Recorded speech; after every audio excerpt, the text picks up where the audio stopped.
What if I told you that a movie that involved one of the most influential directors of our time, Christopher Nolan, a stand-up cast of great actors, and a budget of $325 million only got a 28% critic score on Rotten Tomatoes? This is all true, and the movie is Batman v Superman: Dawn of Justice. I'm here to explain some of the main criticisms of the movie in order for you guys to enjoy this movie at its full potential. The main things that I'm going to be talking about are the Martha scene, comparisons to Captain America: Civil War, and some visual directing and story criticisms. First main criticism of this movie is the Martha scene.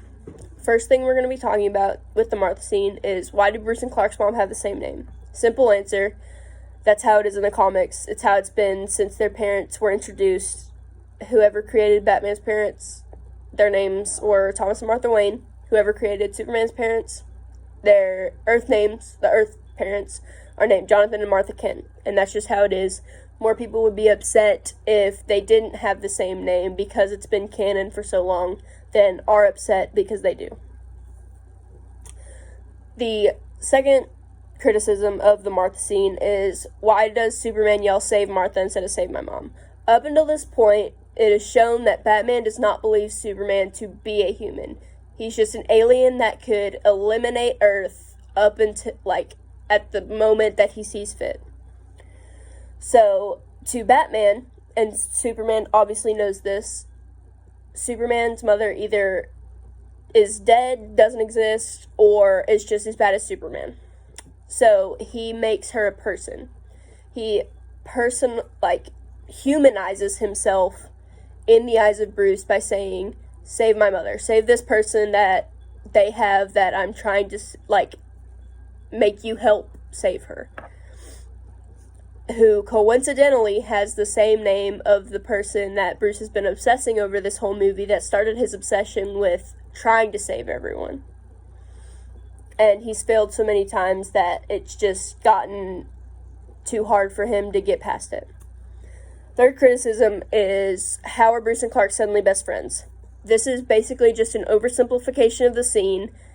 I would argue that they aren't even friends until the end of the Justice League movie, because Bruce and Clark just realize that there's imminent danger that they need to go fix, and they agree to help each other eliminate that danger.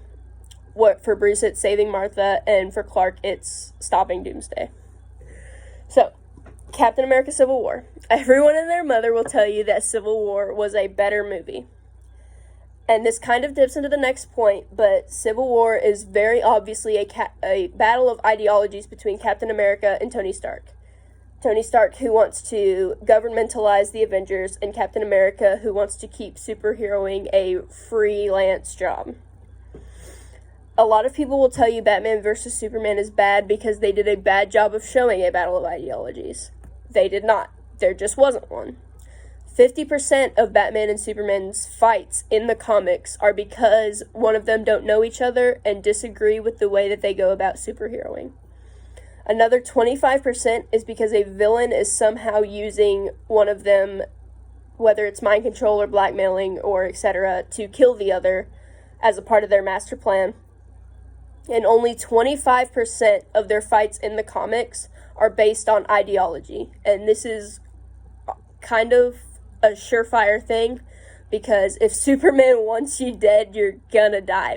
There's nothing that you can do to, stop that. And Batman v Superman is not a battle of ideologies. It's just not.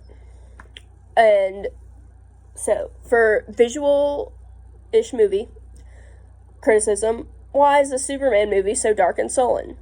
I would counter that with, this is not a Superman movie. It starts out with the scene that every Batman fan knows is Thomas and Martha Wayne getting killed in the alley. This is very obviously not a solely Superman movie, and I would argue that it is a prequel to the Justice League. Why does Batman kill people? This is not, Ben Affleck's Batman is not the ideal version of Batman anymore. He is past that point in his career where he cares. It is shown in the movie, Jason Todd's suit with the Joker's writing on it. This points to what Batman fans would know as Bruce's dark period, where he is so violent and does not care about the well-being of other people. Why isn't the Superman movie happy and fun? Because Henry Cavill and Zack Snyder did not create a Superman that is Brandon Routh, Christopher Reeve, or Tom Welling smiling at a camera to entertain an audience.